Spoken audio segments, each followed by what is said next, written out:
Nesta oportunidade, nós vamos falar sobre a problemática das festas juninas.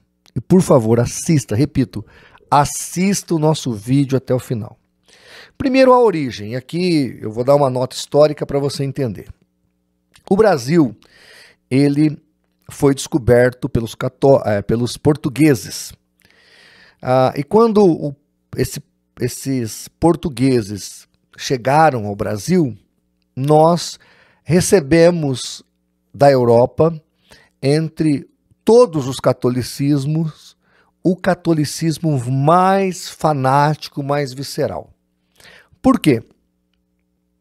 Os portugueses haviam tido um impasse muito grande com os muçulmanos.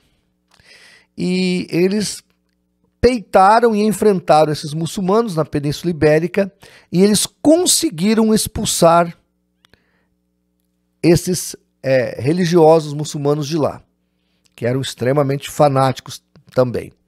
Só que ao se defrontar com o islamismo fanático que estava na Península Ibérica, este catolicismo português, espanhol, também vão se tornar extremamente visceral também.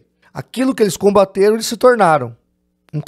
Ou seja, Portugal, a partir desse momento, desse conflito com os muçulmanos, tornar-se-á o catolicismo mais acirrado, mais fervoroso, mais aguerrido, mais que na Idade Média, inclusive. E é esse tipo de contexto que nós vamos ter ao chegarem esses portugueses aqui.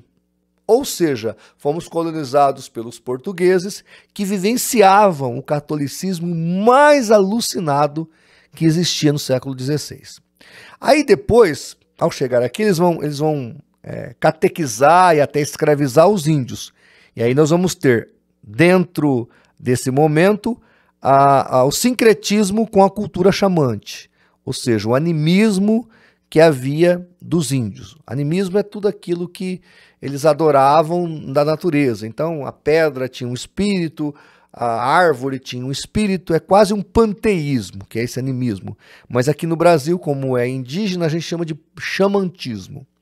Depois, os negros da África que vão chegar aqui, trazendo também as suas religiões animistas, e depois, entre esses negros, também vai ter alguns muçulmanos, mas mais as religiões africanas. Aí você mistura o catolicismo mais fanático do mundo, o xamantismo indígena brasileiro e as religiões africanas vindo com os escravos. Você mistura tudo isso e você tem o Brasil.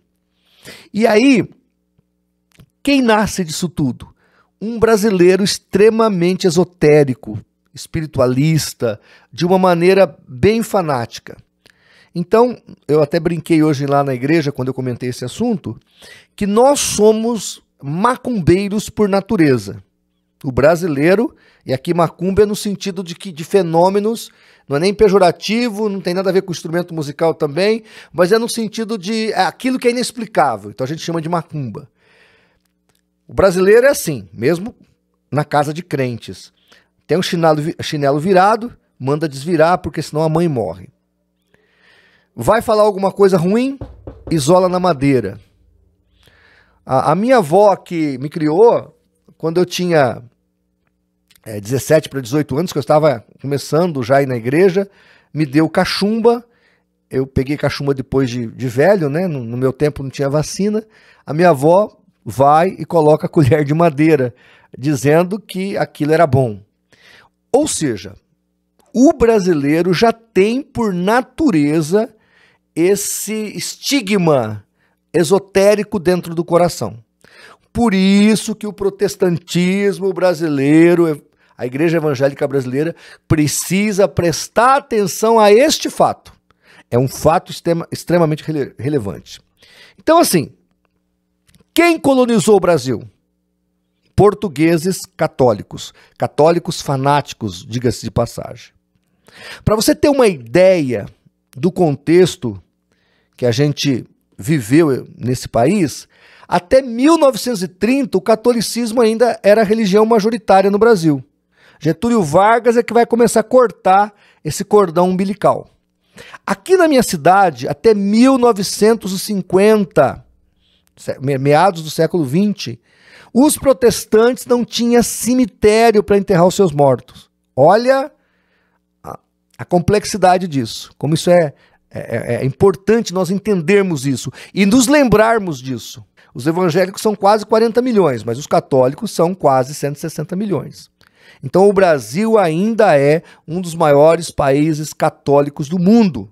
Guarda essa informação aí, porque isso é muito importante. Então, a origem de todas as festas religiosas do Brasil está dentro do contexto católico. Pode observar aí que os feriados que nós temos aí são todos dentro da agenda católica. Outra coisa importante nós entendermos aqui, e eu vou ler aqui a informação do livro Migalhas Folclóricas, de Marisa Lira, página 106. Olha aí a informação. As origens dessa comemoração, no caso aí as festas juninas, remontam à antiguidade, quando se prestava culto à deusa Juna, da mitologia romana. Os festejos em homenagem a essa deusa eram denominados junonias, daí o atual nome Festa Joninas. As primeiras referências às festas de São João no Brasil datam de 1603 e foram registradas pelo frade Vicente do Salvador. Aqui nós temos então a introdução dessas festas católicas que já têm uma origem lá no paganismo, já são sincréticas, né? Já são sincréticas. Veio do paganismo com o catolicismo. E agora, então, colocada dentro do contexto da cultura brasileira. E aqui quero abrir uma nota rapidamente. Nós temos o contexto caipira, isso faz parte da nossa cultura. Eu nasci na roça. Eu sou caipira. E caipira no sentido positivo, não pejorativo, porque as festas juninas, elas colocam o caipira como um rasgado, como um cara desarrumado, um cara desgrenhado, um cara fedido, mal cheiroso, que é pobre, miserável, paupérrimo. É assim que as crianças na escola aprendem que o caipira é. E não é verdade. Porque o caipira, ele é uma pessoa trabalhadora, uma pessoa limpa. Usávamos, até pouco tempo atrás, roupa remendada, porque nós, no sítio, não tínhamos roupas especializadas para trabalhar na roça como temos hoje. Mas tirando isso, esse caipira é o que criou e formou e até hoje sustenta o Brasil, que é o agronegócio. Então, eu, pessoalmente, me considero um caipira com muito orgulho.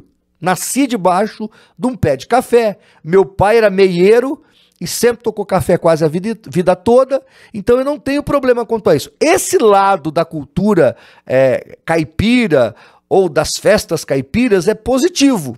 E nós temos que ensinar as crianças o que é verdadeiro dentro dessa cultura e explicar que o sítio, a roça, é uma atividade boa, próspera e de gente decente.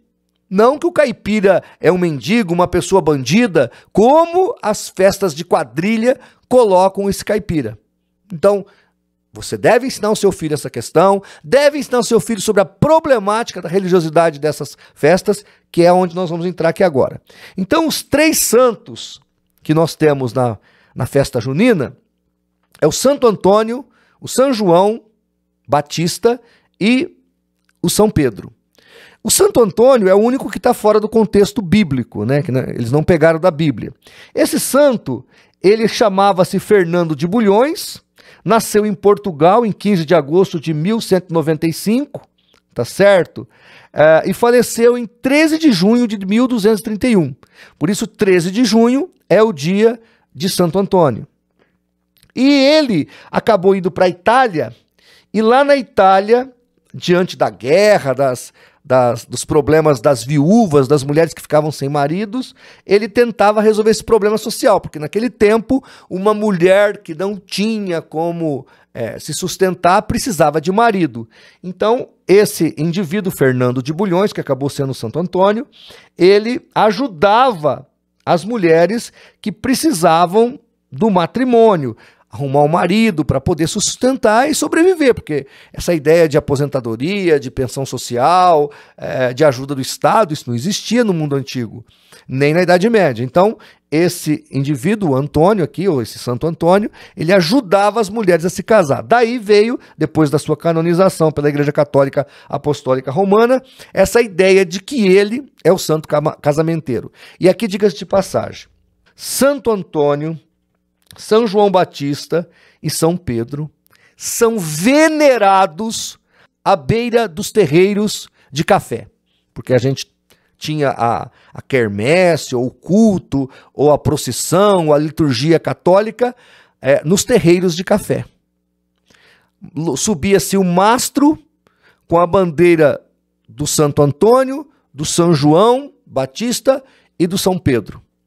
E ali rezava-se aqueles santos para que eles intercedessem a noite toda. As pessoas pediam coisas para esses santos, principalmente o Santo Antônio. Então veja a devoção que esses santos têm nessas festas juninas. E nós, protestantes, precisamos entender que já é um sincretismo com o paganismo. E se tem uma coisa que nós não precisamos fazer, é um sincretismo com a nossa fé. Desde 2010, a Igreja Católica já não perde mais membros. Por quê? Por exemplo, você que está me assistindo aí, você que é cristão evangélico, quanto tempo você não escuta uma pregação contra idolatria, imagem de escultura na sua igreja? Por quê? Porque os pastores não falam mais. As igrejas não tocam mais nesse assunto. E o Brasil é um dos maiores países católicos do mundo.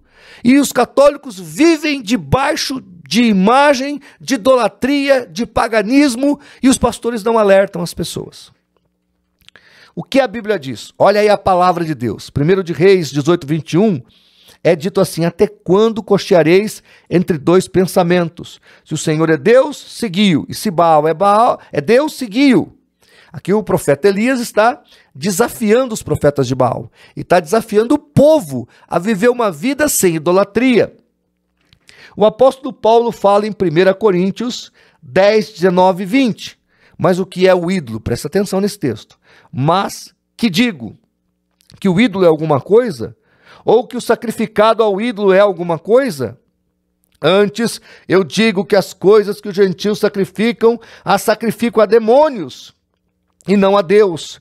E não quero que sejais participantes com os demônios. Gente, olha como isso é forte. Ele está dizendo que quando um católico ou um religioso de qualquer outra expressão de fé que tem imagem de escultura, dobra para falar com o seu Deus através daquela imagem, ainda que seja para interceder para Jesus interceder para o Pai, isso é culto aos demônios. Sou eu que estou dizendo? Não. Palavra do nosso Deus. Palavra do Senhor. E a palavra de Deus está deixando claro que quando um católico, ou um budista, ou um hinduísta dobra-se diante de uma imagem de escultura, para através daquela imagem prestar culto a Deus, essa pessoa está clamando e prestando um culto aos demônios. Quem disse isso? A palavra de Deus. Olha Isaías 45:2. Congregai-vos e vinde, chegai-vos juntos, os que escapaste das nações. Presta atenção. Nada sabem os que conduzem em procissão as suas imagens de escultura, feitas de madeira, e rogam a um Deus que não pode salvar. Então aqui nesse texto de Isaías 45:2, Deus, o próprio Yahvé, está condenando a idolatria, está condenando a procissão, está condenando a intercessão desses santos, ou desses deuses. Presta muita atenção nesta verdade. Você que é católico, meu amigo, abra seus olhos. Continuando aqui, e é importante você frisar isso aqui, porque isso aqui é checkmate. 1 Timóteo 2:5 diz assim: porque há um só Deus e um mediador entre Deus e os homens, Jesus Cristo, o homem.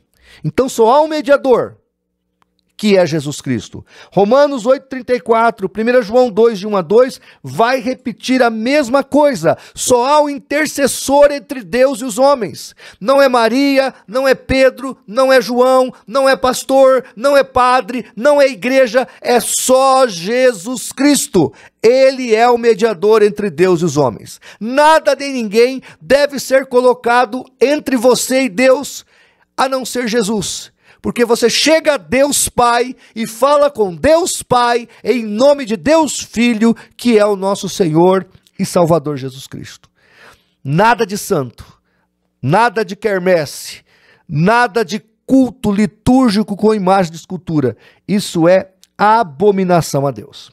Agora, diante desse fato, como é que a gente pode aceitar essa coisa maligna, sincrética, feita por algumas igrejas evangélicas, que faz festa jesuína? Eles fazem igualzinho às festas católicas. Só falta ter o mastro com as bandeiras dos santos. Eles dizem que é para evangelizar o católico. Não, isso não está evangelizando o católico. Isso está deixando o católico mais confortável para continuar na sua idolatria. E nós não devemos fazer sincretismo dessas festas. São festas católicas, são festas pagãs, são festas repugnantes diante dos olhos de Deus. E as igrejas evangélicas não devem entrar por esse caminho. Nós não temos que fazer festas jesuínas, nem festas julianas, nem festas das nações, e festa não sei do que, muda o nome, mas é tudo festa junina, é tudo festa pagã, é tudo festa ímpia, é tudo festa reprovável diante do nosso Deus. Então aqui eu faço um clamor para você, pastor, para você evangélico, não participe dessas festas. Deus abomina a idolatria e abomina estes cultos em forma de festas juninas. Pastor, mas e o meu filho na escola? Ele tem que participar, senão vão rechaçá-lo. Bem, se não tem jeito e a criança tem que participar, embora a Constituição te dá o direito, o livre-arbítrio de você não participar, sem nenhum prejuízo para o teu filho, mas vamos supor que você queira que ele fique inserido. Então explique para ele o que é um caipira, explique para ele a importância do homem do campo, explique para ele que a roça não é má, mas a roça é boa, porque é de lá que vem o nosso sustento. Explique para ele que idolatria é pecado. Então aproveita o limão e faz uma limonada explicando para a criança o que é bom na festa junina, no caso a cultura do sítio, do retirante, do sitiante. Explica para ele essa questão do caipira, o lado positivo disso. Explica também a problemática da religiosidade e por que Deus rejeita. E aí você vai deixar ele aproveitar o que é possível. Isso sim, mas com muito cuidado, deixando claro para ele que Deus abomina a idolatria. Tá certo? Gente, eu quero terminar lendo o texto de Mateus 4,10, palavra de Jesus. Ao Senhor teu Deus adorarás e só a Ele servirás. Hebreus 13,15 fala que o sacrifício de louvor é só ao nosso Deus e nós confessamos apenas o seu nome. Então, gente, nós não podemos aceitar esse sincretismo entre essas festas mundanas, essas festas idólatras, com as nossas igrejas. Não aceite isso na sua igreja. Não se envolva com essas coisas. Se você tem um parente católico, abra a Bíblia para ele, mostre para ele o Salmo 115, na Bíblia católica é o Salmo 113, que diz que os ídolos têm boca, mas não falam, têm ouvidos, mas não ouvem, têm olhos, mas não veem, têm mãos, mas não apalpam, têm pés, mas não andam, e se tornarão semelhantes a eles, aqueles que se curvam diante desses ídolos. Então, queridos, fique atento. Nós não podemos abaixar a nossa guarda, temos que manter a guarda levantada, temos que rechaçar, rejeitar todo o sincretismo e mantermos as nossas vidas e mantermos-nos na fé, na coragem, na esperança e na retidão. Porque se nós formos deixando para lá uma coisa, outra coisa para lá, vamos deixando aqui uma acomodação ali, quando vê, estaremos identicamente iguais aos do mundo. Que Deus nos livre disso, tá bom? Qualquer dúvida, deixa aí, se for preciso a gente faz mais vídeos. Muito obrigado pela sua audiência. Se Deus assim permitir, até o nosso próximo vídeo.